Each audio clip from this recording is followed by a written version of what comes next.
Salut à tous et bienvenue dans un nouvel épisode d'Objectif Cashflow. Aujourd'hui, on va pas parler les Chinois, je vais te dire ce que les autres ne te disent pas, donc savoir comment je fais pour gérer un emploi du temps ultra chargé de kiné libéral tout en réalisant deux projets d'investissement à plusieurs centaines de milliers d'euros en immobilier et en même temps. Avant ça, quelques mots d'introduction pour ceux qui ne me connaissent pas. Je m'appelle Loïc, je suis kiné et investisseur immobilier. Je documente dans ce podcast mon parcours l'investissement immobilier, donc mes opérations, mes réussites, mes chiffres, mais aussi, bien sûr, le plus intéressant, mes difficultés et mes échecs. Tout cela avec un maximum d'authenticité et de transparence pour que vous puissiez, vous aussi, profiter de mes expériences, de mes apprentissages.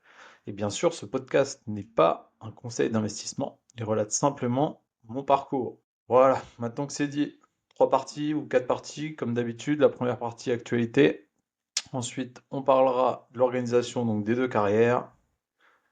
Il y a également une partie où on traitera les compétences transférables quand on est kiné ou plus largement professionnel de santé. Quelles sont les compétences en gros qui nous servent en immobilier. Et une troisième partie sur l'équilibre et surtout la partie mindset et optimisation, la plus importante selon moi, donc reste bien jusqu'à la fin. Avant de commencer, si le programme te plaît et puis surtout tu veux suivre cette aventure, n'hésite pas à mettre un avis 5 étoiles si tu es sur une plateforme d'écoute ou un commentaire si tu es sur YouTube. Et bien sûr, abonne-toi. On y va, niveau actualité. Alors, actualité, partie sport. J'ai enfin réussi à m'inscrire à l'Aerox Paris. Putain, je suis fin heureux. La galère, toi. Bon, ils ont ouvert une nouvelle journée, donc on a sauté dessus et ils ont pas trop communiqué dessus, j'ai l'impression. Donc moi j'ai eu la chance, j'ai vu passer la story. Il fallait s'inscrire sur une pré-liste d'attente, puis comment dire, recevoir un mail à une heure précise. Enfin, c'était galère. Mais voilà. Donc comme prévu, on le fait en duo avec un ami. Et je sais plus si j'en ai parlé sur le podcast, mais avec ce même ami, on est en train de créer également une association sportive d'Aerox, donc tout ça se surajoute déjà au projet immobilier. Alors on a rencontré les élus là de la mairie, le projet il a été super bien perçu et enfin, je pense que ça va se faire. Là on a visité un local avec monsieur le maire, c'était insane et vous savez quoi? Eh ben, mes compétences en immobilier vont probablement servir. Donc je peux pas donner tous les détails pour l'instant. Monsieur le maire nous a demandé de garder les détails secrets, mais ça va être une dinguerie. Et donc, pourquoi? Bah, mes compétences immobilières, puisque potentiellement, en tout cas sur ce local, il y aurait un petit peu de travaux. Et donc, bah, moi, j'aimerais bien mettre mes compétences à disposition du bailleur pour que ça aille plus vite. Ensuite, au niveau des travaux et des projets actuels. Bon, niveau travaux de l'immeuble, ça avance bien. Le plaquiste, là, il est déter, électricien, plombier, tout ça. Donc la Batman Room est bien bien avancée, quasi toutes les cloisons sont plaquées. Donc là, il va falloir poser maintenant tout ce qui est douche, balnéo, etc. Les sols, mais ça avance super bien, donc c'est cool. Au niveau de la Pakis, donc la Scandinave, pareil, ça avance. Tout n'est pas encore plaqué, mais ça avance vraiment bien aussi. Donc c'est plutôt cool. Par contre, gros problème, enfin gros problème. Comme d'habitude, hein, en immobilier, on le sait, c'est des problèmes, mais c'est pas grave, on les prend, on les analyse et on les gère.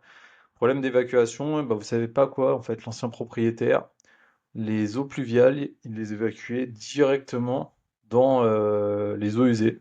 Donc c'est un truc qui est quand même pas dingue.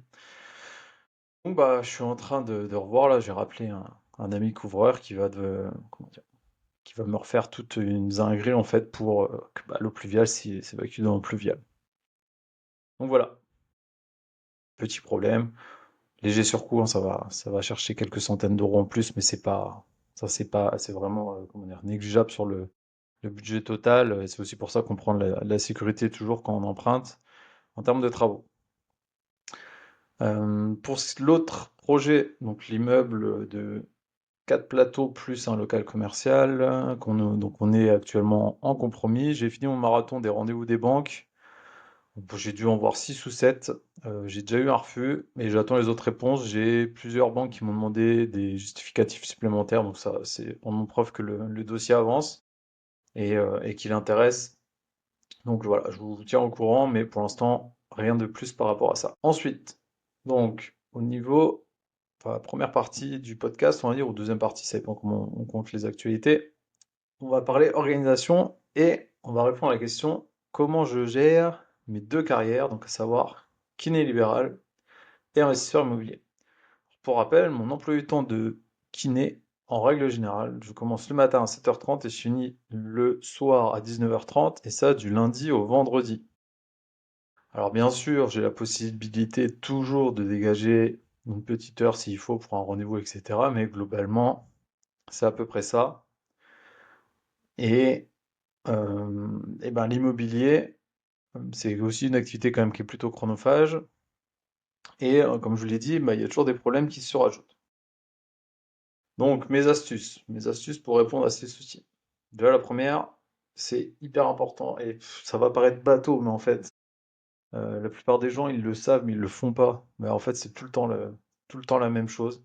Les gens ils sont capables de mettre des mots théoriques dessus, mais ils le font pas. Et ça va paraître débile quand je vais le dire, mais en fait, la première chose c'est la planification. Donc planification, vous prenez votre agenda et vous remplissez des heures. Et dans ces heures, il faut qu'il y ait des to-do list. La to-do list, c'est vraiment le indispensable. Alors, vous pouvez les faire en numérique, en papier, en ce que vous voulez. Moi, c'est pas compliqué, c'est un vieux post-it dégueulasse, écrit avec mon écriture de cochon. Et je fais des simples tirés. Il y a des gens qui mettent des lettres A, B, C, D, par exemple, pour un ordre de priorité. Ça, c'est quand tu peux pas réaliser toutes tes tâches.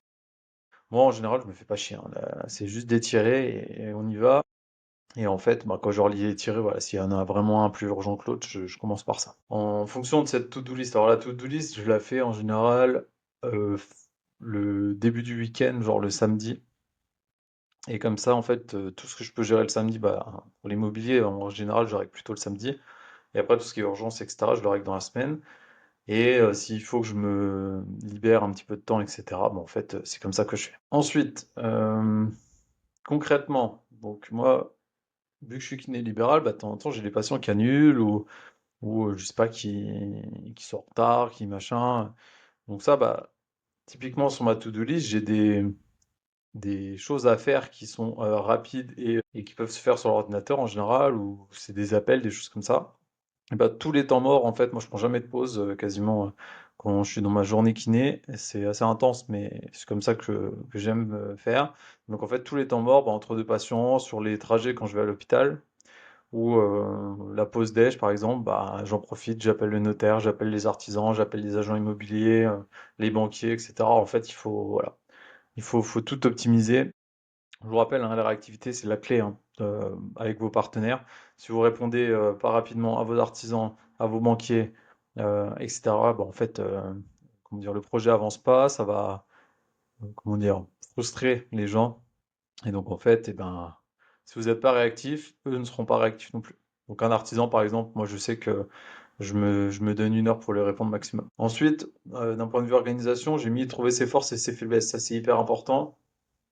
En fait, pour organiser ses carrières, il y a forcément des choses qu'on va devoir externaliser, déléguer, et des choses ce qu'on appelle les zones de génie qu'on va garder pour nous.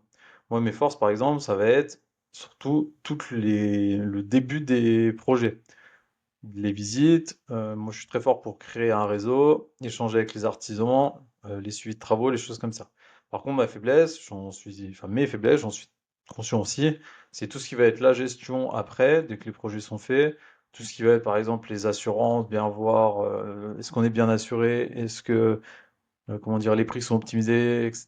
Et toute la partie aussi facturation, quand faut payer. Alors, c'est pas que je ne vais pas payer les gens, c'est juste que partie facturation pure et dure, donc c'est quelque chose de très opérationnel, prendre la facture, demander le déblocage de fonds, faire le virement, toutes les choses-là, c'est pas du tout ma zone de génie, on va dire. Bon, faut le faire, je le fais, mais j'ai essayé, moi, entre guillemets, d'externaliser ça au plus possible.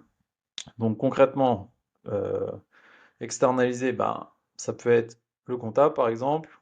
Nous, on a un comptable qui nous permet bah, justement toute la partie un peu facture, etc. Enfin, c'est lui qui gère amortissement, tout le tralala. Ça, bien sûr, j'ai pas les compétences et je veux surtout pas faire ça. Après, il y a le suivi de chantier. Moi, je suis accompagné de deux personnes pour les suivis de chantier. Donc, j'ai mon beau-frère qui travaille dans comment dire, un fournisseur de matériaux. Donc, lui, il est ressources notamment pour tout ce qui va être conseil, livraison de matériel, etc. Et je travaille aussi beaucoup, de toute façon, c'est une entreprise familiale, immobilier, avec mon beau-père qui lui aussi bah, passe sur les chantiers quand il y a besoin, etc. Et voilà, on échange là-dessus. Ça, c'est très pratique. Et après, bah, sinon, si j'avais pas cette possibilité, bien sûr, j'accepterais juste de prendre un peu moins de passion et de passer un peu plus sur les chantiers. Bien entendu, moi, je travaille avec ma femme aussi, donc je vous ai parlé des faiblesses là sur la gestion, les assurances, la facturation, enfin toute la partie, on va dire, après travaux. Et bien sûr, c'est elle qui gère à 100%. Donc, bah, si elle n'était pas là, c'est quelque chose, je pense, qui, bah, faudrait que je fasse soit un peu, ou alors que je prenne carrément quelqu'un pour déléguer à 100%, ce qui est vraiment pas facile, je pense. Ensuite, j'ai mis prioriser selon les besoins. Tout ne peut pas avancer à 100% en même temps. Ouais, ça, il faut l'accepter. Tout se passe pas comme prévu. Il y a, en règle générale, plutôt des retards que de l'avance en immobilier. Même s'il y a de l'avance, en fait, souvent on la perd. Je vous donne un exemple. On a quand même un certain nombre d'approvisions de matériel à gérer en tant qu'investisseur, les menuiseries, etc. C'est nous qui coordonnons en fait, hein, sauf si on prend un maître d'œuvre, mais le maître d'œuvre fera pas mieux que nous. Ça c'est clair et net, parce que lui il a plusieurs chantiers à gérer, plus les plans à faire pour d'autres, etc. Lui il prend toujours large en durée. Je vous l'avais dit, je crois, pour l'immeuble avec les quatre appartements et un plateau, moi il m'a annoncé 32 mois, alors que je suis sûr que je peux faire en moins de 2 ans par exemple. Enfin bref, parenthèse, ça c'était juste une parenthèse. Donc voilà, donc il faut anticiper. Et en fait, bah, si par exemple, je sais pas, la partie démolition ou quoi était beaucoup plus rapide et qu'en fait bah, la menuiserie, il y a quand même un délai. En général, c'est 6 semaines à peu près pour avoir des menuiseries. Bah, de toute façon, on ne peut pas le raccourcir ce délai-là. Donc bah, des fois, il y a 15 jours, il se passe rien et c'est OK. Il ne faut pas se mettre trop de pression, ça sert à rien. C'est quelque chose dont vous ne pouvez, enfin, sur lequel vous ne pouvez pas agir, donc il faut juste l'accepter. Deuxième partie, je voulais parler un petit peu des compétences aussi transférables, donc de la kiné vers l'immobilier. Alors moi, je vais parler un petit peu selon moi, mais je pense qu'on peut aussi un petit peu l'élargir, notamment en tout cas aux professionnels de santé, et même on pourra encore élargir plus. Je pense que tous les métiers, en fait, on a des compétences qui peuvent être comment dire, intéressantes et utilisables et enfin, de plusieurs façons différentes. C'est simplement qu'il faut avoir un œil un petit peu de critique et d'auto-analyse pour justement trouver cette zone de génie là, dont je vous parle depuis le début, qui est hyper importante.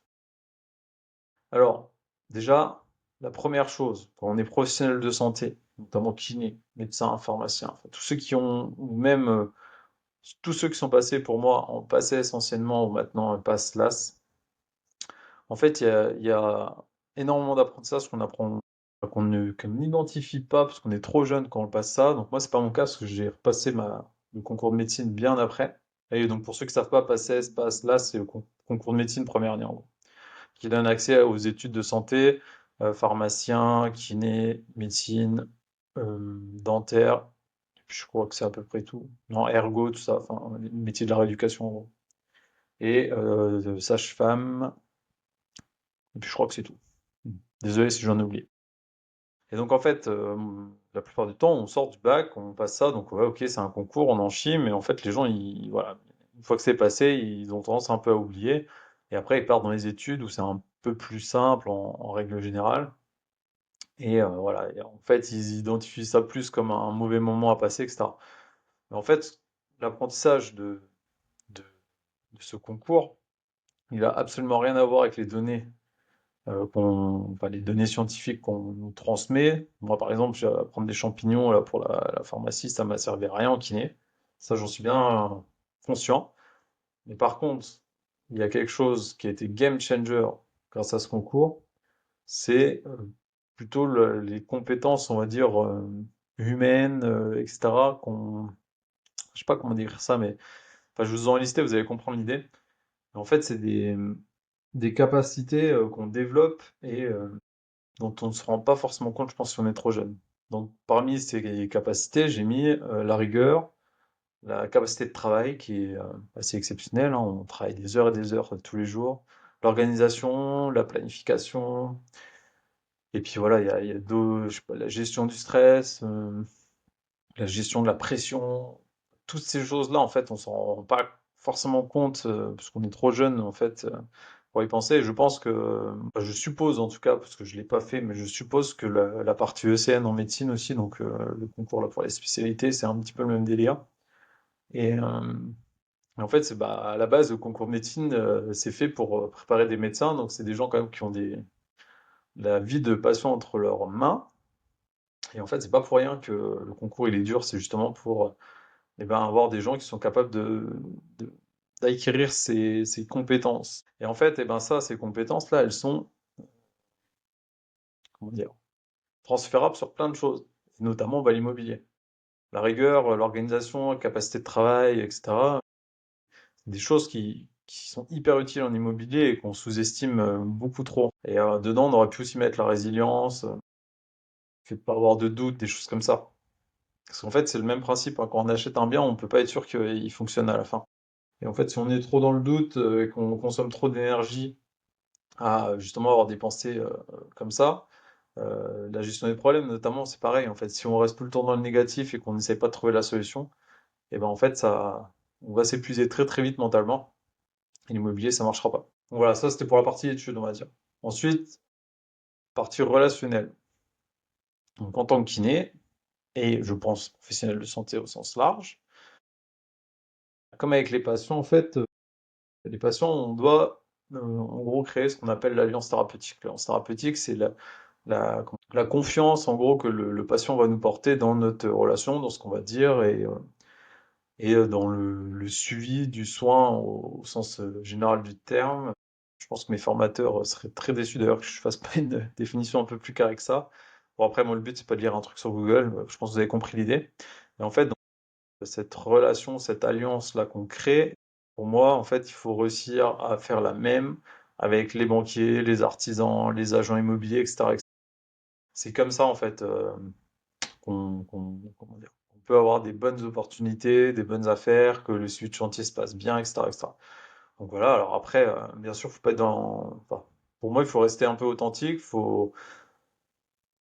comment dire, il y a bien sûr des techniques, des choses identifiables d'un point de vue relationnel, comment dire, enfin, il y a la théorie et la pratique, et dans les deux, bien sûr, il y a des choses qu'on peut optimiser, mais globalement, euh, si on est, comment dire, si on fait simplement preuve d'empathie déjà, je pense qu'on est sur la bonne voie. Ensuite, j'ai mis gestion de l'imprévu. Un chantier comme une séance de kiné ne se passe jamais comme prévu. Effectivement, hein, dans les séances de kiné, on a un plan. Si je prends par exemple une blessure d'un sportif ou autre, le plan, on le sait, on le connaît, on met le renforcement, etc. On est censé, comment dire, moi j'essaie de me mouiller pas mal en tant que kiné et dire qu'au bout de tant de semaines, normalement ça devrait être réglé, etc. Mais bien sûr, il y a toujours des imprévus, hein. Les imprévus, ça peut être plein de choses, ça peut, voilà, enfin, c'est tout ce qui fait en fait que l'humain est l'humain, les facteurs contextuels, les facteurs professionnels, la famille, euh, comment dire, la confiance que nous porte le patient, la réalisation de ses exercices. Enfin, il y a un milliard de choses voilà, qui peuvent modifier la prise en charge d'un patient. Et bah, dans les chantiers, c'est un peu pareil, hein. Ça va être les artisans, ça va être les matériaux, ça va être bah, les découvertes, là, comme on a fait là sur les eaux pluviales. Voilà, c'est constante, comment dire, adaptation. Et bah, ces capacités d'adaptation, que ce soit en kiné ou en immobilier, c'est hyper important. Et justement, il faut être souple par rapport à ça. Il y a des gens, en fait, dès que ça sort de la ligne, comment dire, ça génère beaucoup de stress, d'anxiété, etc. Et donc, bah, si c'est votre cas, en fait, ça va falloir le travailler. De l'identifier, c'est la première étape. Et ensuite, si, bah, tout simplement, comment dire, soit utiliser des techniques pour diminuer ce stress, cette frustration, appelez-le comme vous voulez. Donc ça peut être la gestion à part, hein, je sais pas quoi, la méditation, faire du sport, des choses comme ça. Ou alors, bah, après, c'est simplement aussi changer foncièrement son mode de pensée. Ça, c'est vraiment plus difficile, mais on en reparlera dans la dernière partie, la partie un peu plutôt mindset. Ensuite, j'ai mis l'approche analytique en compétences transférables bah, kiné vers immobilier. Hum, En kiné, on fait ce qu'on appelle un diagnostic kiné. et ben voilà, c'est une approche assez analytique, assez statistique, avec des tests notamment qui ont des pourcentages de positivité, de négativité, et puis bien sûr dedans il y a des faux négatifs, des faux positifs, etc. Et ben, je trouve que on peut l'apparenter à un suivi de budget ou au calcul des rentabilités. Enfin, en fait, c'est le même combat que sur l'approche, on va dire, très analytique du projet, avant même de voir les murs, etc. Voilà, ce qui fait qu'on achète finalement. Et dernière chose, j'ai mis la pédagogie, parce que en kiné, on doit faire preuve de beaucoup de pédagogie, on doit augmenter ce qu'on appelle la littératie de nos patients. Donc la littératie, c'est les connaissances qu'acquiert et que développe le patient par rapport à sa pathologie, sa pathologie, son traitement, etc., etc., son protocole de rééducation. Donc voilà, simplement expliquer un traitement à un patient, avoir des compétences en communication, tout ça. Moi, je suis convaincu qu'en kiné, par exemple, la communication fait un gros pourcentage du soin. Je pense même que dans certaines affections, elle fait plus de 50% du soin, dans d'autres un peu moins, bien entendu. Mais voilà, c'est hyper important la pédagogie et la communication.